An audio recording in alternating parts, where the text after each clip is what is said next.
The Accidental Exorcist is a movie I saw that kept popping up on a lot of horror websites. It caught my eye because I thought the cover was neat and the concept was pretty cool. It's about this guy who's an alcoholic, who's the best exorcist there ever was. He has this inherent ability to expel demons from people without having to go through the whole big religious ceremony. He has a booking agent who calls him up and tells him whenever he needs to go somewhere and perform an exorcism. Because for some reason where he's living, there's this overabundance of demons. He goes wherever he's told and he talks to whoever's there and then will perform an exorcism on the person who's possessed. The problem is he doesn't want to be doing this, but he has to because it's the only thing he's good at, and consequently he's becoming really miserable and really depressed.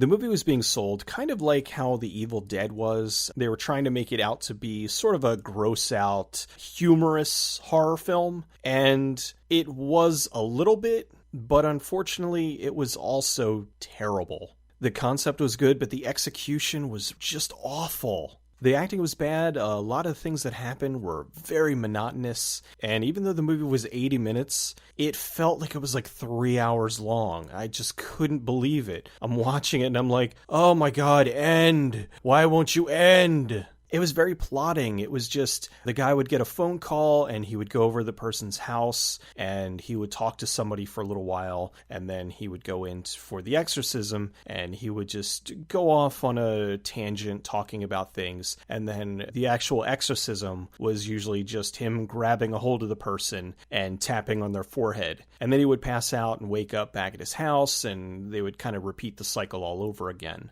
It was written and directed by a guy named Daniel Falicki, who also played the lead in the film, and he, out of everybody, was the only one that actually seemed like he could act. Well, there was one guy later in the film who had just survived an exorcism that he was pretty interesting, but the rest of the actors, especially the landlord, were just some of the worst actors ever. Oh, and for some reason, there's a scene towards the end of the film where he's having sex and it gets interrupted and he's running around without clothes on. He's naked. But instead of editing it to cover up his nudity or maybe to just shoot the scene with him wearing underwear or something, they blurred out his penis. Now, I didn't want to see his penis, but the simple fact that, like, here's the movie and that's being blurred out, it was stupid and, quite frankly, amateurish. I could see if this was being played on television or something, but, I mean, I'm watching it. It's something that is a video-on-demand title,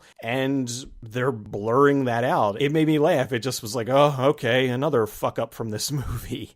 I feel bad because obviously with the guy writing, directing, acting in it, it was obviously a labor of love. It was obviously something that he wanted to do. Unfortunately, it just didn't work out. I can't in good conscience even come close to recommending this. Maybe he'll do better with something in the future. I wish him the best of luck. But this one, you're better off just completely avoiding it altogether.